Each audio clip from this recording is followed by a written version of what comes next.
Мало что может сравниться красотой и элегантностью с женщиной в платье. Это именно тот наряд, который по-особенному украшает ее, придавая ей утонченность и женственность. Особой завораживающей красотой отличаются национальные платья. Невольно убеждаешься в том, что платье умеет говорить. Что же таится в витиеватых орнаментах? Что зашифровано в причудливых изгибах рисунков? О чем рассказывает нам осетинское национальное платье?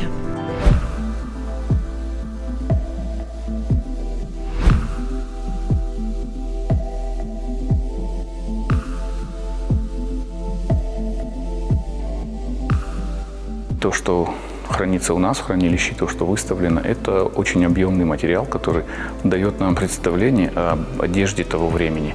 Это Даргавский могильник, который дает объемный материал. Очень много деталей, очень много фрагментов, очень много целых вещей сохранилось. До сих пор ученые не могут даже отнести то ли это археология, то ли это этнография. Настолько они сохранились.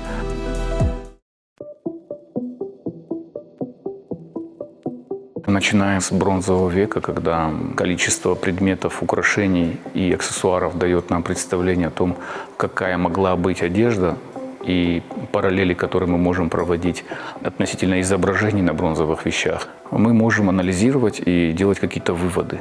То, что они могли делать ткани, то, что они использовали красители и ткали, и плели, и, в принципе, всеми технологиями того времени они владели. В экспозиции бронзового века у нас существуют такие экспонаты, артефакты, которые свидетельствуют о таких элементах религиозного мировоззрения.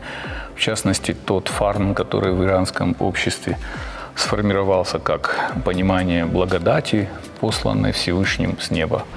Это вот нагрудная подвеска такая в виде полуптицы, полубарашка. И этот символ постепенно доходит до нас. В осетинской этнографии он существует. Это то самое понятие изобилия и небесной благодати, которая существует в Осетии, это фарн. Вот эта подвесочка с барашком крылатым – это символ изобилия, благодати женский. А мужской – это та же самая птица, только сложив крылья, она превращается в топор. Это символ, как говорится, власти, изобилия мужское. Мы попробовали сделать такую реконструкцию. Эта женщина-жрица найдена в районе Ильхотова. Самое такое серьезное погребение в плане украшений. Мы попробовали создать общий образ с помощью копий всех предметов, которые были найдены в одном погребении. Конечно, это все праздничное, в повседневной одежде так не ходили, скорее всего. Здесь прослеживается и изображение фарна, того самого изобилия, это барашек.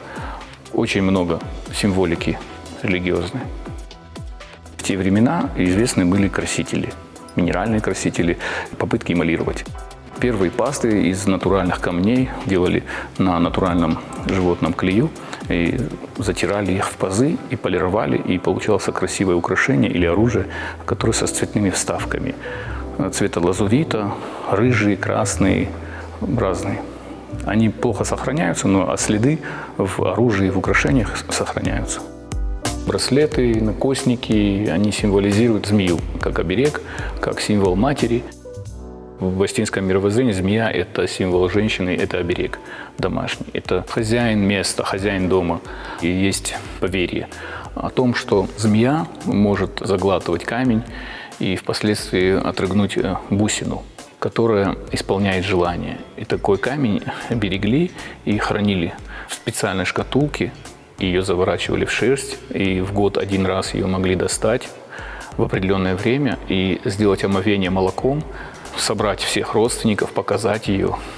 Проводился всеобщий праздник, такой пир, чтобы увидеть ту реликвию, которая хранится в семье.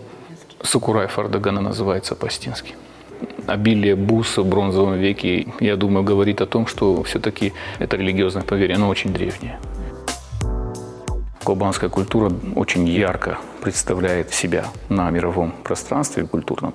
Очень много изображений, на поясах особенно, где изображены люди в одежде с оружием. Поэтому мы можем судить о каких-то костюмах. Общий образ того времени человека одетого мы можем себе представить. Отсюда уходили какие-то миграции по всему миру. И через Северный Кавказ, как и в Средневековье, как и в античное время. Это было живое пространство, это был живой регион, и он тоже впитывал в себя, и был взаимообмен. Были караванные дороги, и, скорее всего, судя по каким-то украшениям, по раковинам каури, по бусам, каким-то аксессуарам, можно сказать, с каких регионов приходили сюда товары. В античное время, конечно, уже происходят большие перемены, и скифы, сделав огромный такой крюк, они возвращаются и заполняют пространство Северного Кавказа. Конечно, происходит синтез культур, хотя скифская культура – это все-таки продолжение той самой бронзовой культуры, которая была когда-то на территории Евразии. В средневековой Алании уже формируются те элементы выкройки, которые встречаются у нас в горной части в склеповых могильниках. От нижнего белья, скажем, даже ночнушки взять, и для кормления ребенка, до кафтанов. Чем более бедное население, тем проще ткани. Чем более повседневный костюм, тем, конечно, более простые ткани. А уже знать и парадные костюмы, конечно, они шились из шелка. И могла быть выкройка одна и та же, просто ткань разная. Например, очень часто, особенно в аланское время, это шелк, который шел из Китая, из Ирана, из Византии в очень большом количестве. И все это было очень красиво. И формирование костюма, на базе которого сформировался поздний костюм национальный, шло тогда, именно тогда, в Средневековье. Это самый лучший наш комплект, знаменитый. Платье из 11 предметов. К нему еще у нас есть шаровары, внутренний кафтан, халат и кушак с кисетом. Это все китайский шелк, что говорит о торговых связях Горной Осетии, о караванах, которые с собой привозили дорогие ткани. 17-16 век. Очень интересный экземпляр. Местная выкройка, местный пошив, но ткань привозная, среднеазиатская, иранская. Присутствовала вот такая расцветка очень часто. Все украшения, которые сопровождают женский костюм, в основном производились здесь же. Конечно, были привозные украшения, но очень много, обильно идут украшения, например, в позднем Средневековье, это вот те, которые производились на месте.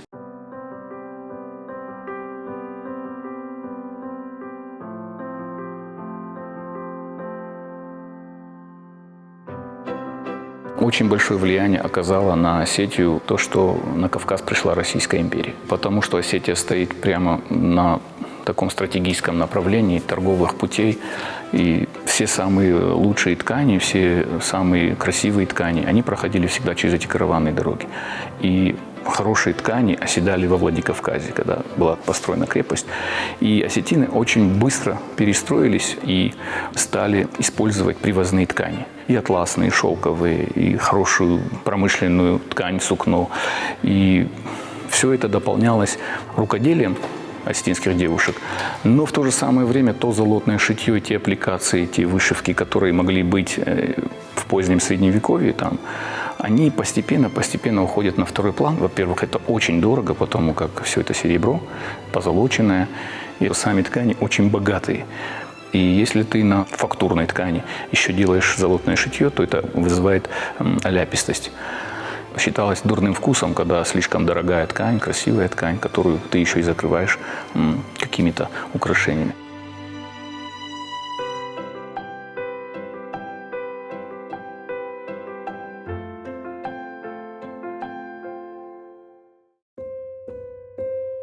Здесь мы видим детский кафтан с застежками нагрудными, ткань шелк, утепленная такая вещь. Кафтанчик, этот фасон был распространен очень долгое время. Свои корни он берет из Средневековья. От самого рождения и по достижении 3-летнего возраста, как мальчики, так и девочки в осетинской этнокультурной традиции ходили в распашонках. Это прекрасно зафиксировано в этнографическом очерке Косталя Ивановича Хитагурова «Особа». И лишь по достижении 3 лет для мальчиков исполнялся специальный обряд, который именовался савокак, то есть обряд перехода, когда мальчикам впервые дарили традиционную одежду, бутафорское оружие и переводили из женской общности в общность мужчин. И если обряды перехода мальчиков производились на виду всего общества, то у девочек они происходили келейно. И, скажем, в 3-летнем возрасте к празднику Туторы-Кури девочкам прокалывали ушки. Этот обряд назывался картганом. И в то же время девочкам, уже достигшим 3-летнего возраста, впервые дарили тоже девичье платье. Для девочек, достигших пубертатного периода, шилось в дар традиционное платье, которое представляло собой рашкарткава, то есть распашное платье. Взрослые женщины уже носили глухие платья, трапециевидные. И, конечно же, эта праздничность, она была немножечко у них нивелирована. Потому что статус замужней женщины, он предполагал эту сдержанность и в том числе в одежде. Во Владикавказе было столько возможностей и столько товаров, что девушки могли одеваться очень прилично, очень богато и в повседневной жизни. Уже в этот период стирается грань между платьем для взрослой женщины, парадное, и платьем для девушки. Появились сатины, появились разные ткани, которые просто были с набивным рисунком, где в цветочек, где в горошек. И из них шили рубахи, из них шили юбки. Это тоже считалось очень модно, очень красиво, в полосочку ткани появляются. У нас есть очень простые платья, домашние. Платье с набивным рисунком, она была украшена тесьмой. Покрой спинки, как у черкески, читается четко. Это говорит о том, что основа все-таки и у мужского, и у женского идет из одного корня.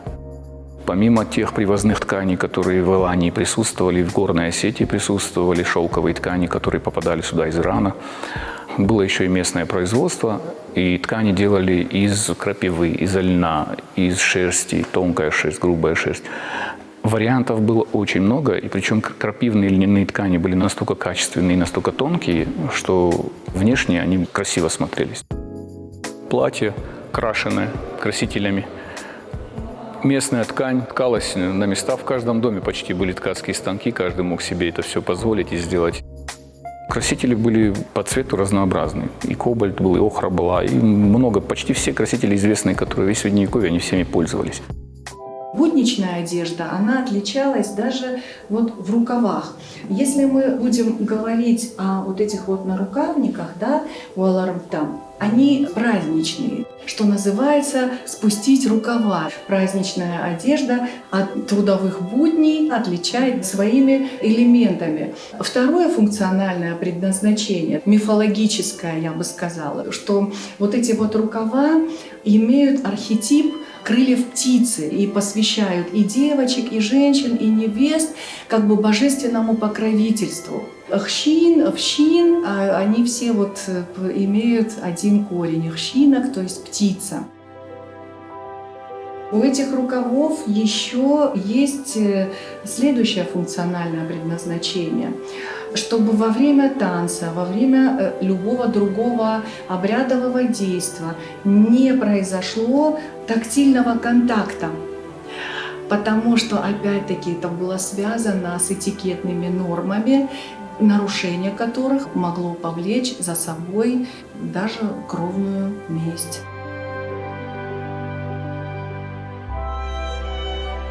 В первоначальном состоянии традиционного костюма он состоял из внутренней рубахи, которая впоследствии трансформировалась. Сейчас мы наблюдаем отдельно нагрудник и юбку. А внутри был коротенький кафтан, сыбыр-курат и рубашка. Сыбыр-курат, его предназначение, он являлся оберегом. Все это сопряжено не только с пониманием этикетных норм, но во всем еще были такие сакральные смыслы. В комплект женской традиционной одежды осетин непременно входили штаны.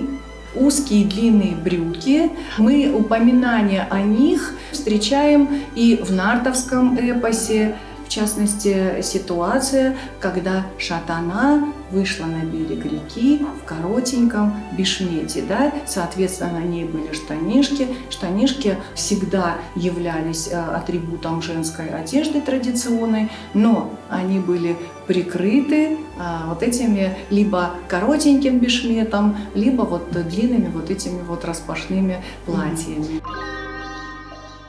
В этой экспозиции мы можем посмотреть инструменты, которыми пользовались девушки для создания шелковой нити. Выращивался шелкопряд, делалась шелковая нить на дому. Даже сегодня сохранились тутовники и деревья тутовые, листьями которых кормили этих червей, с коконов которых делали шелк. Этот шелкопряд, он у нас очень хорошо развивался, рос. И вот мастера, которые занимались плетением этих шалей, у них дома были именно вот эти вот коконы. Тяжелый процесс. Это большие чаны, кипяченая вода, над этим всем стоишь. Чтобы сделать 100 грамм нитки, где-то нужно около 50 килограммов вот этих коконов. Ухаживать за вот этими гусеничками тоже не очень легко, то есть они очень много едят. Прекрасные косынки, их красили разного цвета. Были и темно-красные, коричневые, черные, белые, смотря для чего, для повседневной жизни обычно, для траурных каких-то церемоний, для свадебных обрядов. Это была неотъемлемая часть костюма женского. Если мы будем говорить о платке женском, он пользуется в осетинской этнокультурной традиции всеобщим почитанием. Женский платок мог примирить враждующих, кровников. Они передавались по наследству от матери к дочери, либо же их привозили семья жениха, будущей невесте. Или еще третий момент, это когда девушка становилась вот из, по-астински говорят, каштыча, когда она выходила вот первый раз в свет, то ей могли подарить такую красивую вещь, и это был очень дорогой и статусный подарок. Вообще вот эта шаль – это дорогой статусный подарок всю жизнь. Бывают просто треугольные косынки, бывают большие очень косынки. Конечно, большая косынка квадратная, она очень дорогая и парадная, конечно. Ее использовали для свадебного обряда, когда снимали, как сейчас называют, фату. Невеста выходила из дома в двух косынках. Это одна материнская, а другая ту, которую привезли из дома жениха. Перекрещиваясь, они образовывали такой восьмиугольник. Когда ее приводят в дом, перед старшими женщинами с головы снимали первую косынку, а вторая все равно оставалась на ней, потому как лицо должно быть закрыто, голова должна быть покрыта. Это своеобразный такой оберег матери.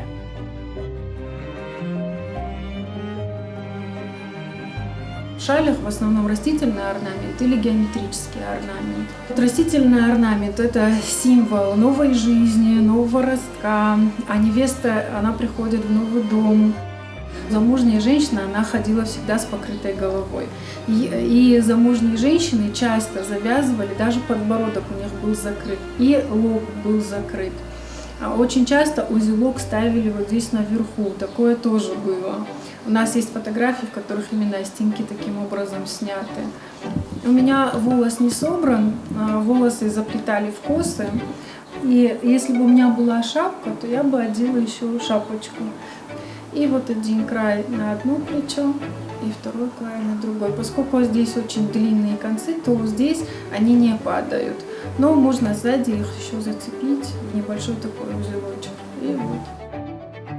Традиционной и наиболее канонической формой костюмного комплекса осетинской женской одежды является шапочка формы усеченного конуса. Головной убор, конечно же, был неотъемлемой частью женского костюма. К определенному празднику весеннего периода, который символизировал переходные процессы в природе и в жизни девушек, она надевала шапочку. Ее шили из атласа, из бархата, расшивали соответствующей символикой. Но если у этой девушки была старшая сестра, которая должна была первая обрести свое счастье, то вот этой второй девочке шили эту шапочку из разноцветных лоскутков. И тогда в обществе понимали, что да, эта девушка, она достигла предбрачного периода, однако перед ней есть старшая сестра, да, и нужно повременить со сватовством. Здесь представлены головные уборы. Один из таких вот видов – это головной убор женский, где вышиты две змеи. Это та самая параллель, о которой мы говорили с бронзового века. Традиция дошла до 20 века. Символически они обозначают двух бабушек. Это обереги.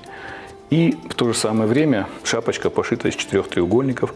Как бы круг делится на 4 треугольника, на которых вышиты ветви древа жизни. И каждая из этих ветвей символизирует одну фамилию. Солярные знаки очень часто – это одни из самых распространенных. Платье светлых тонов, белых, молочных тонов – это уже та мода, которая пришла из Европы, белое свадебное платье. Постепенно оно тоже вошло в культуру Осетии. И свадебное платье в поздней Осетии стали делать молочного такого цвета, шелк. Но все-таки кафтанчики и лопасти, головной убор делали из темно-красного бархата, вышитого золотом. Знатные фамилии, знатные рода использовали темно-красный бархат и золотное шитье. Как в мужской одежде статусность, так и в женской одежде. Но в основном это именно темно-красный цвет. Это кульминация в жизни человека, и поэтому оно шилось очень дорого и красиво. Это цельное произведение искусства на самом деле. Вышивки, галуны использовались, бисером вышивали, золотное шитье, нашивки кожаные, аксессуары, булавы использовались, какие-то там клепочки, застежки использовалось. Это все, это было металлическое с орнаментом растительным. Это все перенеслось на наше время. Когда мы обратим внимание на орнаментальную часть костюма, мы заметим некое растение, подобие растения, которое именуется окопник. Окопник также является символом женского плодородия, потому как он произрастает на берегах водоемов и по текстам кадагов о нартах, по легендам, связанным с происхождением скифов. По женской линии как нарты, так и скифы имеют водное происхождение. Вся одежда застегивалась спереди. Это обыкновенные застежки, те самые, которые были в Средневековье в виде таких шелковых полосочек, нашитых с пуговичками. На одежде она была распространена по всей Евразии. И она дошла до наших времен в просто видоизмененном варианте. Это уже металлические детальки. Это не просто украшения, они символизируют собой древо жизни с ветвями, на котором вот плоды. Там часто бывают бубенцы, часто бывают такие выпуклости, специальные детали, солярные знаки посередине. И самые верхние застежки, они символизируют птиц, которые сидят на этом дереве. Это тот самый сюжет из эпоса. На древе жизни, на яблоне, которую охраняют нарты, берегут ее. И эти птицы садились на это дерево, как бы похищали плоды, яблоки. И вот эти птицы изображены в виде или орнаментов, или, собственно, птиц. Они так и называются птицы цвета. Очень важный элемент традиционного костюма – это пояс. Да? Мужской пояс мы именуем рон, а женский пояс – камари. Камари – это древнеиранский термин. Пояс, он также является, как и шапочка круглой формы, оберегом. Маленьким девочкам принято было носить исключительно тканевые поясочки, а металлический пояс им уже дарили вместе с комплектом одежды, когда они достигали этого брачного периода. Они, конечно, изготовлялись чаще из серебра, и вот именно пояс передавался как семейная реликвия по наследству от матери к дочери. Обязательно был пояс. Пояс в основном был цельный, на свадьбу именно. Вот. Он означал, помимо того, что это оберег, он означал еще и надочажную цепь того дома, с которого он присылался. Вот тут такой вот пояс у нас застегивается. Это обряд инициации. Она в одной одежде стоит в доме у отца, и ее подруги переодевают в новое платье, которое уже принесли из дома жениха. есть какие-то аксессуары, по которым молодой человек мог определить, девушка в каком возрасте, она замужем, не замужем. Есть такой вот небольшой нюанс. Серебряный пояс, на передней застежке под цветком встречаются перекрестие пистолет и кинжал под цветком. Вот это обозначает, что девушка замужем. Это вот была владикавказская мода. В основном это платье берегли для дочерей, для невесток, поэтому из поколения в поколение передавалось. И очень такие трагические моменты есть, когда пришла советская власть, когда изменилась формация, когда строй, как говорится, поменялся, то считалось, что семьи, которые имели вышитый галунами и золотным шитьем там, национальный костюм или черкеску с золотным шитьем с галунами, это очень зажиточные люди, их могли раскулачивать, многих даже расстреливали. И многие сжигали просто-напросто свои платья, и поэтому в Осетии очень мало сохранилось костюмов, потому что в основном все эти платья ушли в эмиграцию или были уничтожены, чтобы не пострадать. Наш национальный костюм раньше, если он выполнялся, допустим, с натуральных тканей, и женщины делали это все сами вручную, то сейчас есть возможность это пустить на поток и одеть наших девушек в прекрасные платья. То есть это может быть очень в ускоренном варианте. Мелина, подойди, пожалуйста. Вот, допустим, вот платье заказывают очень часто на выпускной вечер. Вот Мелина выпускница. Вот она пришла и изъявила желание, что она хочет быть в национальном платье. То есть мы совместили современные с элементами этнического. Мне кажется, что это очень красиво и выглядит свежо и со вкусом.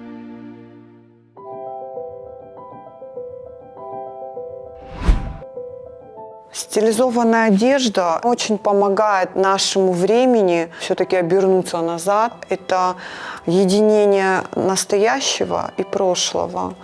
Когда ты просто одеваешь даже платье национальное, просыпается на генетическом уровне какая-то стать, гордость за предков, просыпается какая-то память, переданная нашими предками, и сразу хочется выпрямиться, хочется вести себя по-другому, поведение другое, мышление даже становится другим. Я понимаю, что я ответственна за то, что я осетинка, и люди, которые не знают нас, они должны понимать по нашему поведению, по нашему костюму тоже, кто мы, нашу историю, то есть чтобы это сразу было понятно. Одежда, она очень держит в рамках, она очень помогает не забыть, кто ты, откуда ты, и помогает нести гордо свое имя. Умеет ли платье говорить? О да! Безмолвный язык красок, орнамента и кроя часто выразительнее слов. Отражая индивидуальность народа, он ярко характеризует культуру, помогает познать его образ жизни, быт, историю и традиции.